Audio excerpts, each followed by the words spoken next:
You don't have to memorize any, but you need to know where to find these numbers. Table 100.1. So this circuit breaker is rated for how much? 125 now? No, that's the amperage. But here we are. We can have it. This is for the voltage, the rated voltage, not the rated current. Now at 240? 240, 400, 600. 600? Alright. If it's rated for 600 volt, the Meyer equipment applies DC voltage. It doesn't apply AC. The output of the Meyer equipment is DC. How many volt do I need to put? 1000 volt. So, coming back here, I would like to know the resistivity of the insulation. That's my question mark. For this specific breaker, I'm going to be applying 1000 volt. The device is going to measure the current, whatever it is. There's a leakage current. And you're gonna see the amount of current on the test instrument. So we tell the instrument to put out 1000 volt. We define how many volt to put out. If you look at your equipment, you're gonna see the voltage selection. So that's what it does. You have to define how many volts. Internally, it measures the leakage current. The ratio between the two is gonna be displayed on the screen as your insulation resistance value. Questions? Was it easy?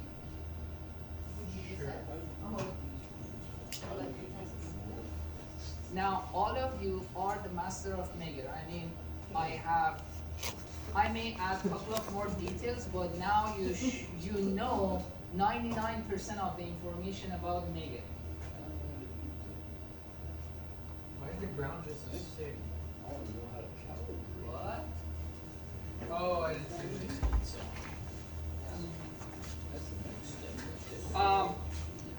What does it mean when it says leakage?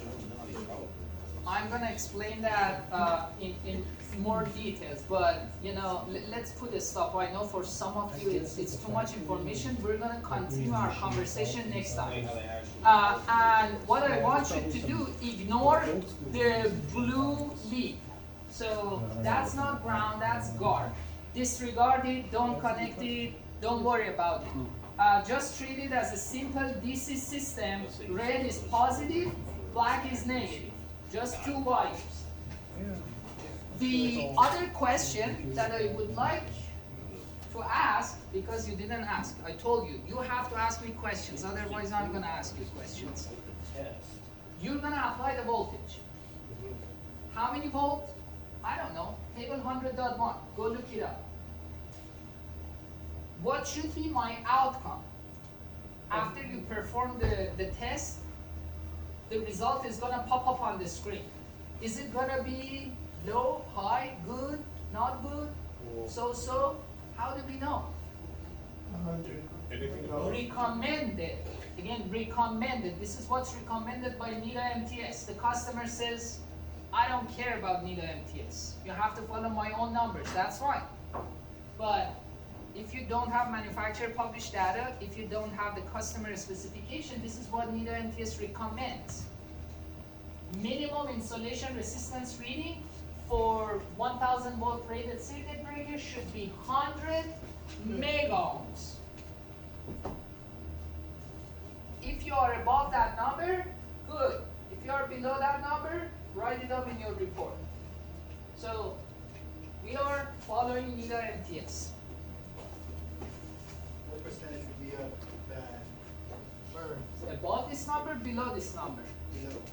I mean, it will be below it for the insulator, right? But Yeah, when if should we be it's worried? 99, it doesn't pass according to NIDA MTS. If it's 100, we're good according to NIDA MTS. So anything below. Anything below the 100. How good are you with the prefixes? Good. you know the mega?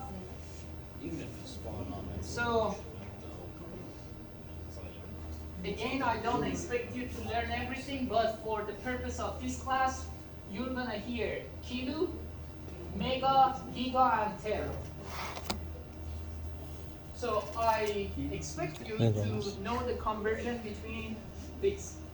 Because for measure, we are dealing with high resistive values. So kilo means 1,000, mega means million, giga means billion, and tera means million,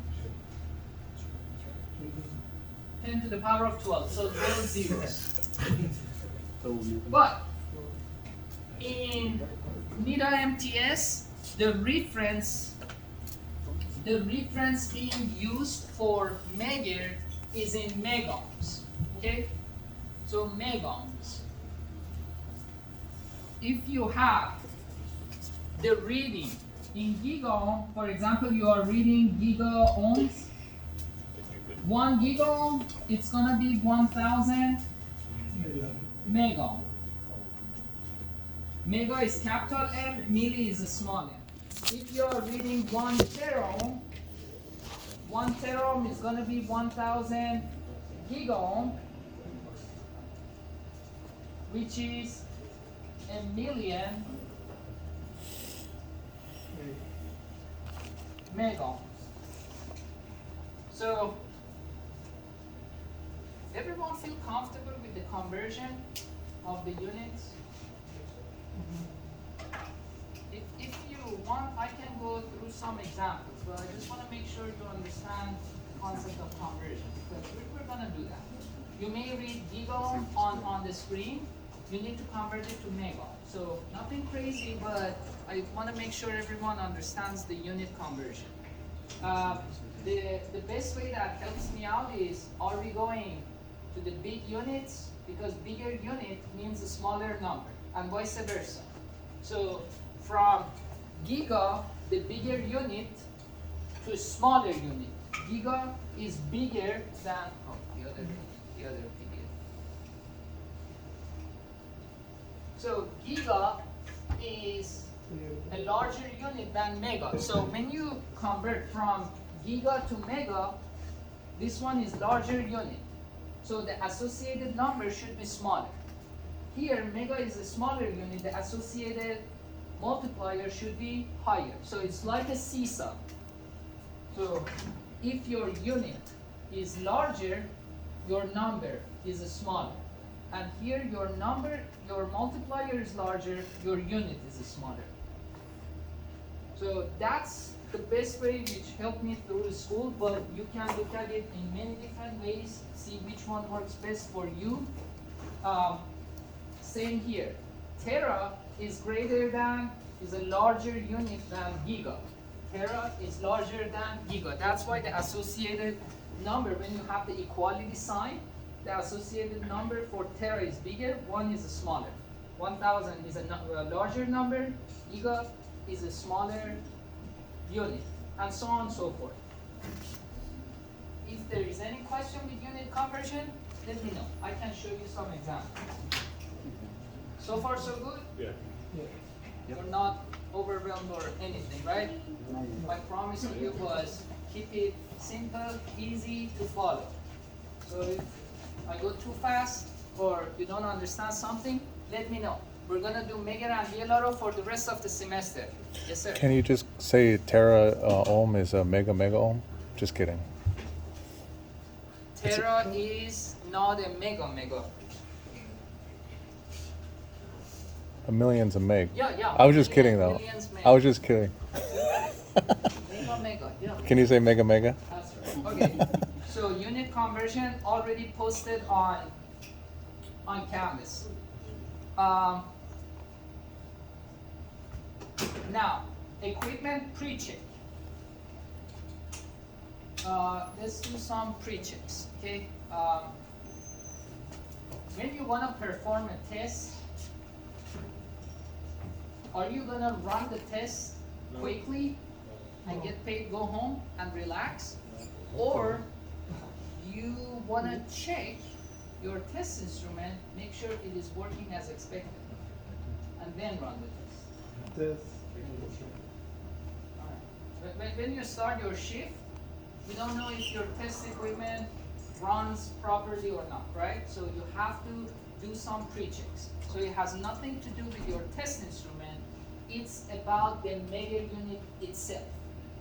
We do some quick checks, make sure the unit works properly, and then we'll go from there. You have to test the instrument at the beginning of every shift. You don't have to do it every time, but every shift, you start your shift, you don't know if it's working properly or not. So at the beginning of the shift, do the pre-check, then for the rest of the test throughout the day, you don't have to retest it. But pre-check at the beginning of the shift. We start from visual mechanical inspection. You have to look at your mega equipment, make sure it is not cracked, make sure it is in a good condition, make sure it is clean. I found some mega equipment to be greasy. That was not good. The other thing that you need to pay attention is the leads. Oh, when you work in the field, these leads are gonna worn out. So pay attention to the leads, take a good look. The leads are